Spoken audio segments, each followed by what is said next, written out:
Hello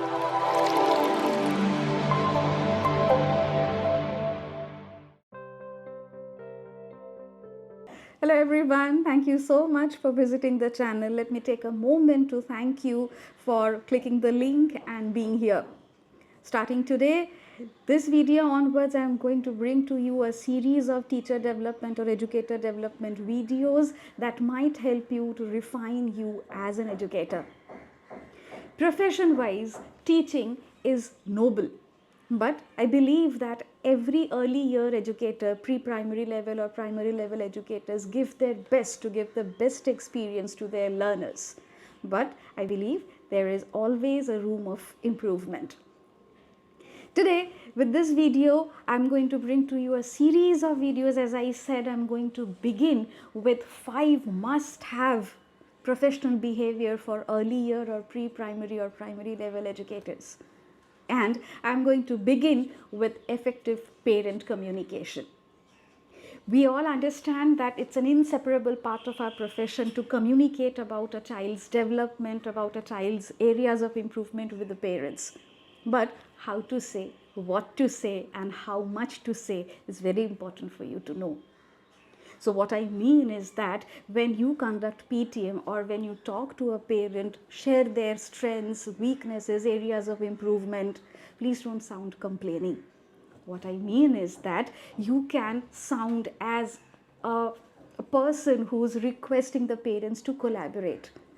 Make your feedback or make your communication a little sandwich that says that you can talk about the strengths first, and then you can talk about the student, about the learner, what they're doing the best, how are they improving, and then you can talk about what are the areas of improvement and what are the weaknesses that the learner is facing and you want parents to collaborate and help you with.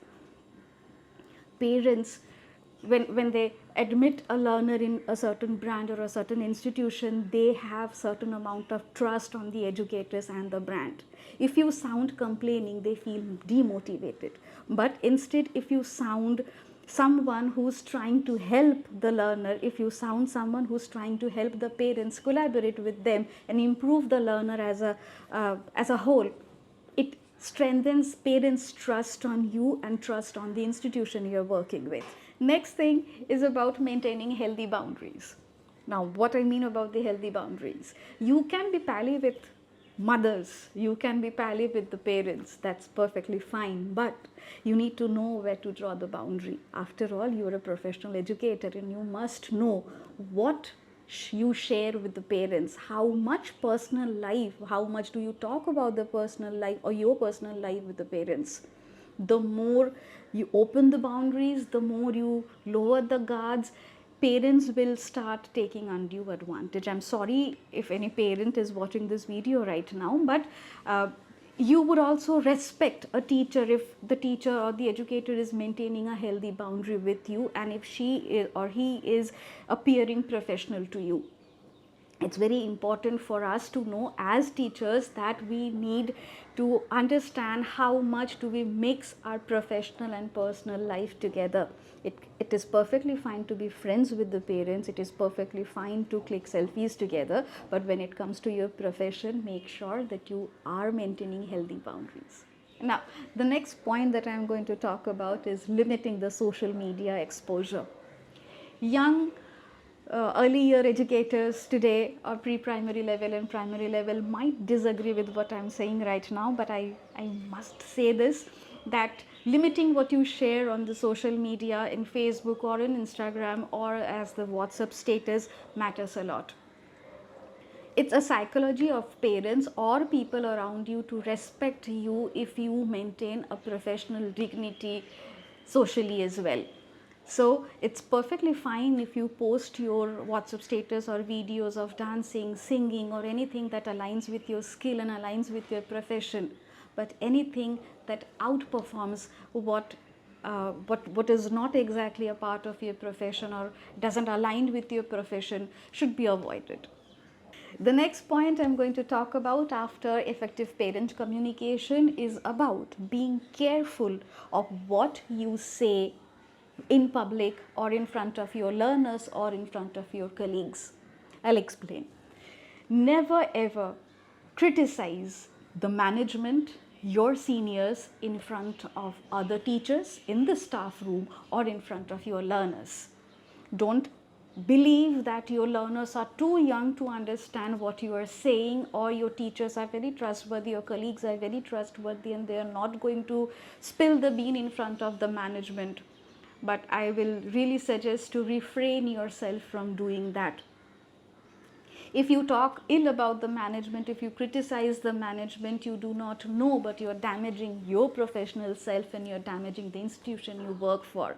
So let's be a little careful with this. Never criticize slow learners and low graders in front of other learners, not even in the staff room. It might be possible that your learner, a certain learner, is not doing good in your subject, in your class, but the same learner is outperforming or doing excellently well in other teachers' class. So discussing the low graders or slow learners in the staff room or in front of the other learners are not very professional. Please avoid doing that. If you really want your learners to grow, please give them a good constructive feedback and help them grow. Give them a feedback. If at all you think you are going to discuss about the weaknesses and areas of improvement, call them personally and give it to them. Or if you have to give it in public, make it very constructive. But don't criticize them. It makes you sound or look even more professional if you avoid doing that in front of your colleagues as well. Very important thing now. Never criticize curriculum, exam pattern, exam frequencies in front of the learners or in front of the parents or in front of other teachers. Whatever frustrations you have, you can share it with the person whom you trust the most at work or anywhere else. Don't trust everyone. With an experience of over 15 years, I am telling you, I have seen the most trustworthy colleague backstabbing. So please be very careful of what you share. But if you criticize the curriculum, if you criticize the exam pattern or exam frequency or the assessment style in front of the learners, trust me, they're going to put you in a pit hole, because they are going to do very bad in their exams, because they also do not believe in the curriculum. And if you talk about it in front of the parents, the renewals will be at a stake, the admissions will go down, and eventually your brand will suffer. No matter how young your learner is, in your classroom you may have learners of 3.5, 5.5, 6.5 in your classroom if you are a pre-primary teacher. No matter how young they are, what you say, how do you walk, what nail paints you're wearing, what do you say, whom do you say, whom do you appreciate, whom do you scold, everything is copied to the parents. So please be very careful about your aura in the classroom. If you want to be a professional teacher, be very careful of your conduct in the classroom, because you are observed. The third thing now, after effective parent communication and after the certain criticizing, avoiding criticizing, the third point that I'm going to talk about is self-care. What I mean here is that teaching is, I believe, a very hectic profession.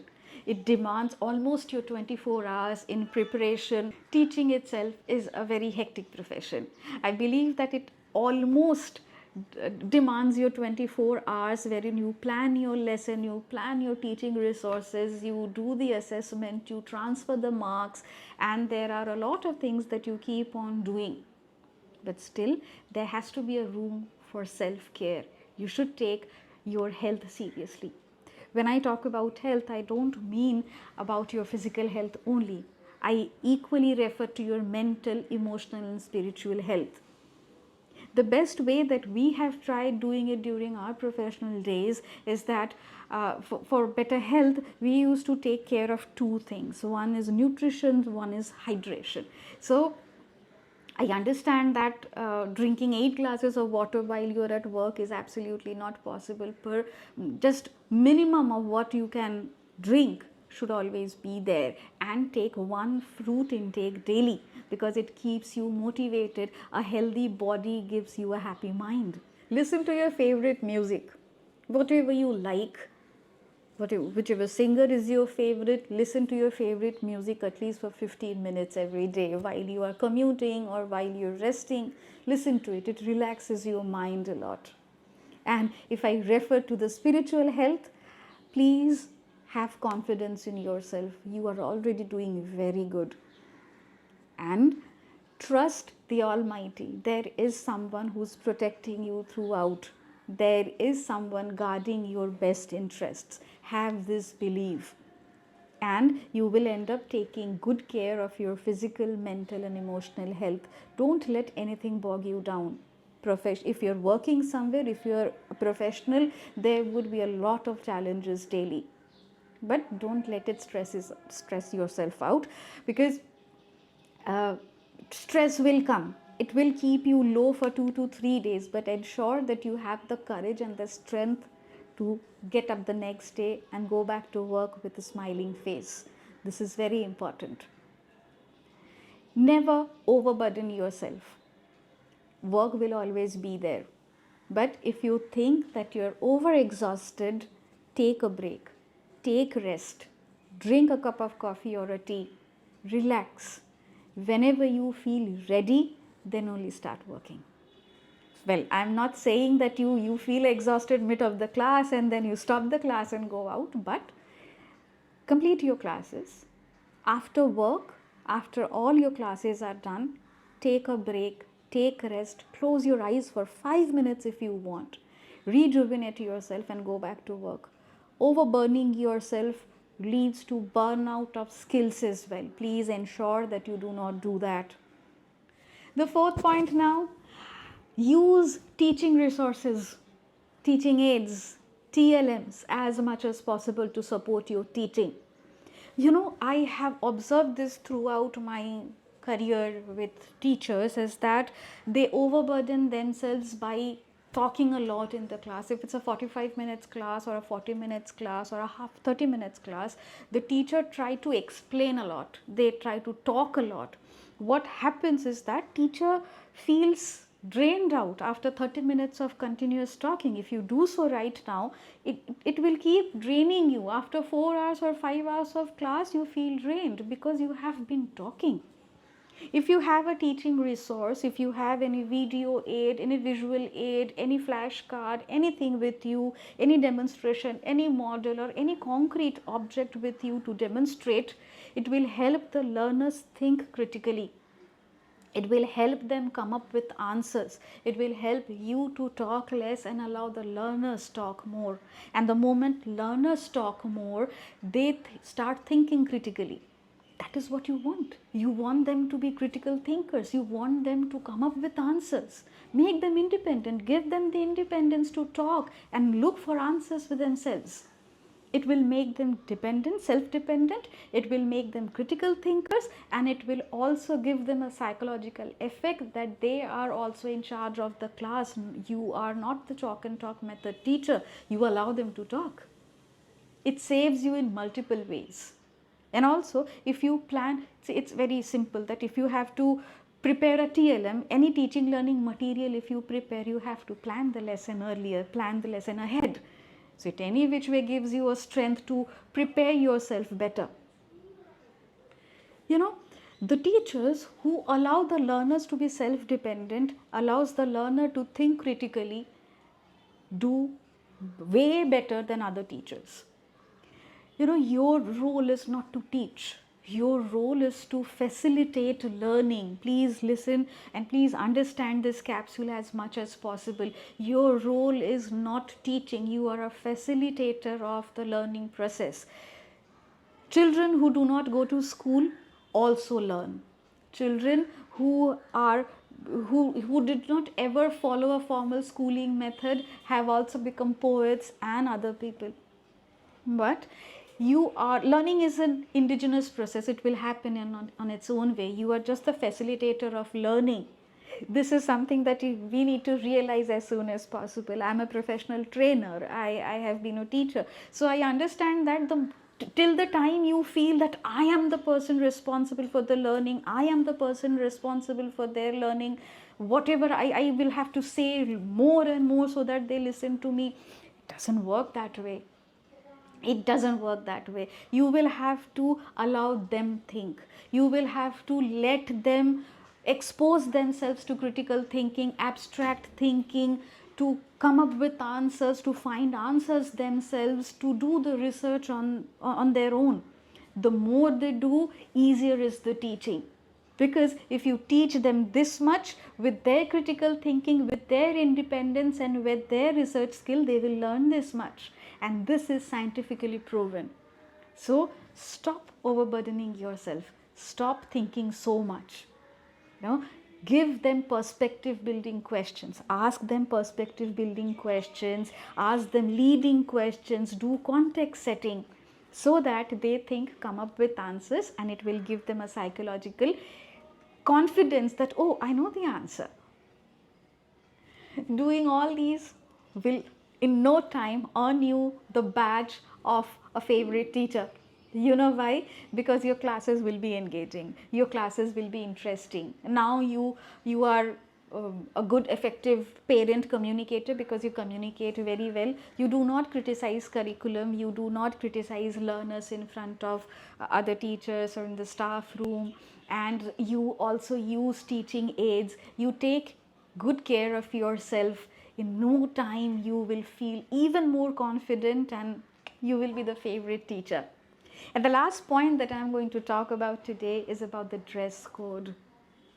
Again, disclaimer to the young teachers, but yes, it is perfectly fine to be very open-minded with clothing, but teaching is a very noble profession. It's a respectful profession. So what you wear carries the image, carries the impression of your profession. Wear comfortable clothing, pinned up properly, that allows your dexterity throughout the day. Dress in a way that makes you polite, that makes you look polite, humble and approachable. This will help you to appear better in front of other people. It will help you to appear more trustworthy in front of the learners, in front of the parents, and for the institution you work for. That's all from my end today. I hope these capsules that I have shared with you would add a little value to your professional exposure. And again, I would like to tell you this, that I certainly believe that all the educators do their best to give the best learning experience to their learners. But as I said, that the areas of improvement always exist. So if you follow these 5 points, it may help you enhance what you are today. Needless to say, please subscribe, please like, and please share the videos with other teachers. I would bring series of videos, but please keep subscribing so that I feel motivated as well. Thank you so much.